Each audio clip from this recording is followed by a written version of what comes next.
स्वामी बल प्रधानंद जी महाराज, ग्वालियर से। रामकृष्ण राधे राधे महाराज जी। महाराज जी, किसी अवतार को उनके जीवन काल में कैसे पहचाना जाए? सोई जाने जे देहु जनाई। अगर वो ना जनाना चाहे तो नहीं जान पाया। अपनी तरफ से पहचान हो ही नहीं सकती जब तक वो पहचान न करा दे। वो यदि अपने को जनाना चाहे तो जाना जा सकता है, अन्यथा वो जनाते हुए भी ऐसा भ्रम पैदा कर देते हैं कि वो जानने में नहीं आते।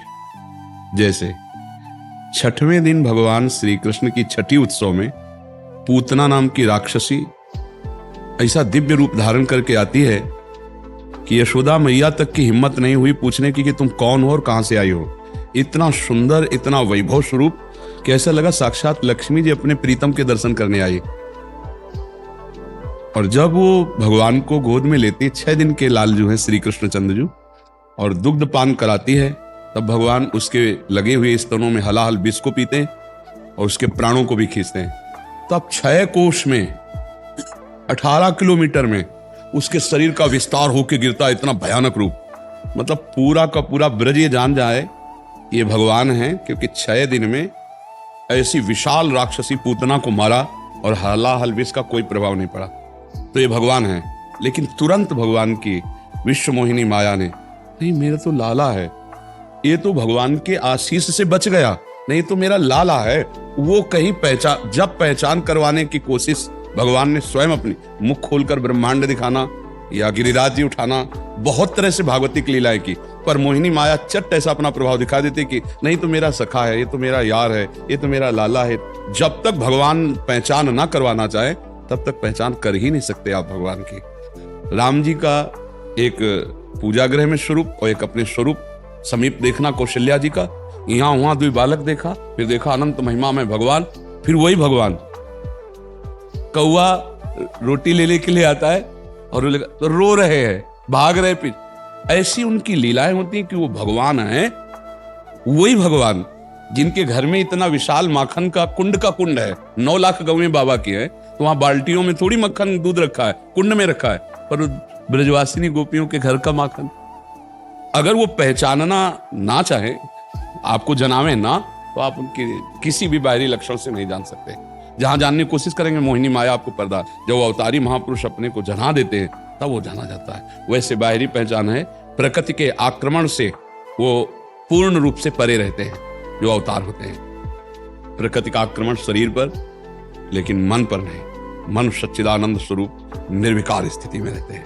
अवतारी भगवान के भक्तजन भी होते हैं, अवतारी भगवान भी होते हैं। भगवान के कई प्रकार के होते पर 2 अवतार पाए गए, एक तो भगवान का स्वयं विविध अवतार लेना और एक भगवान के कारक पुरुषों का अवतार लेना। जो भगवान के ही स्वरूप हैं, भगवत प्राप्त हैं, वो अवतरित होते हैं हर द्वंद्व को सहकर। भक्ति की स्थापना, धर्म की स्थापना, उनको महान कष्ट दिया जाता है, पर वो कष्ट का उत्तर दंड से नहीं देते, सहन करके, अपने प्राणों का भी बलिदान करके वो धर्म की स्थापना करते हैं। वो भी अवतारी पुरुष होते हैं। भगवान के भक्तजन विविध प्रकार के कष्टों को सहकर धर्म की स्थापना करके अनंतर ध्यान हो जाते हैं। और एक होते हैं कि आकर शत्रुओं का विनाश करना, परित्राणाय साधूनाम विनाशाय च दुष्कृताम। वो भगवान का तेजमय अवतार, भगवान का महान महान बलशालियों का नाश करके धर्म की स्थापना करके जय घोष करते हुए अंतर ध्यान। 2 प्रकार के भगवान, वैसे तो कई रूप होते हैं भगवान के, पर प्रायः 2, एक भक्त रूप जिसमें सहन करना और एक वीर सैनिक स्वरूप भगवान का जिसमें आक्रमण करके विध्वंस कर देना और फिर अंतर ध्यान हो जाना। तो ऐसे भगवान के विविध अवतार, अगर वो पहचान ना करवावे। देखो दुर्योधन को सामने उपदेश कर रहे हैं, क्या वो जान पा रहा है भगवान है? विराट रूप दिखा रहे फिर भी नहीं जान पा रहा है। तो अवतार को जानना तो सिर्फ भगवान की कृपा से ही है हमारी समझ में, क्योंकि हमारी जो बुद्धि है वो सीप है और भगवान है वो समुद्र है। तो सीप में समुद्र नहीं आएगा, समुद्र में सीप चली जाएगी। हमारी बुद्धि सीप जैसी है थोड़ी, और भगवान की महिमा, गुरुजनों की महिमा समुद्र जैसी है। तो हमारी सीप से समुद्र नापा जा सकता है क्या?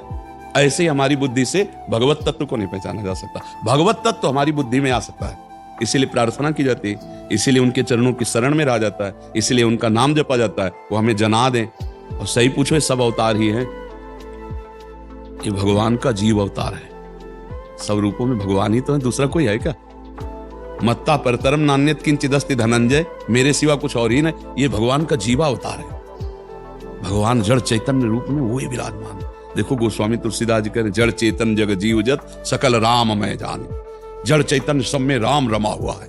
सब संतों ने, सब महंतों ने, सब महापुरुषों ने यही अनुभव किया। तो भगवान के सिवा तो कुछ है नहीं, हम कहां जान पा रहे हैं? नहीं जान पा रहे। फिर इसी को जनाने के लिए गुरु रूप में आते हैं, गुरुवाणी रूप में वही तो परिचय दे रहे हैं। यही जनाने के लिए संतवाणी के रूप में, वही प्रकट रूप से। अगर वो ना जनावे तो कोई ना जान पावे, वही जनाते तभी वो जान पाता है कि हमारे हृदय में ही वो परमात्मा विराजमान है। और सही पूछो तो हमारे हृदय कहना माया है, वो परमात्मा ही परमात्मा विराजमान है। अपनी कोई चेष्टा काम नहीं कर सकती, उनकी कृपा काम करती है। वो हमारे मन बुद्धि में आके बैठ के जना देते तो ज्ञान हो जाता है, हमारी मन बुद्धि वहां तक नहीं पहुंच सकती। राम अतर्क बुद्धि मन वानी, मत हमारे या सुनो भवानी। भगवान शंकर कहते हैं कि बुद्धि की और मन की पहुंच से परे है वो परमात्मा, क्योंकि वो परमात्मा मन बुद्धि को पावर देता है, वो प्रकाश देता है। वो मन बुद्धि वहां नहीं पहुंच सकते। वो परमात्मा का जो हम प्रार्थना करते हैं, आराधना करते हैं, तो हमारे मन बुद्धि में आकर प्रकाशित हो जाता है। मन बुद्धि वहां नहीं पहुंच पाते। इसलिए कृपा ही हुई ना कि हमारी मन बुद्धि में आकर प्रभु अपना ज्ञान, अपना प्रेम देकर चले गए। तो ये बात समझना है कि कृपा से भगवान को पहचाना जा सकता है। बाह्य है, बाह्य तो कभी ऐसा वैभव रूप दिखाते हैं, कभी ऐसा रूप दिखाते हैं कि संशय हो जाता है बड़े बड़ों को। गरुड़ जी को संशय हो गया कि ये वही है जो हमारे ऊपर विराजमान होते हैं। तुच्छ निशाचर ने सर्पों से बांध दिया इनको नाग पास में, ये वही प्रभु हैं जिनका नाम लेने से भवबंधन छूट जाता है। अरे संशय हो गया, असंशय मन भयो अपारा। तो ये भगवान ही जनाना चाहे तो जान जाओ, नहीं तो भगवान को नहीं जाना जा सकता। ये बात पक्की है। आप समझ पा रहे महाराज?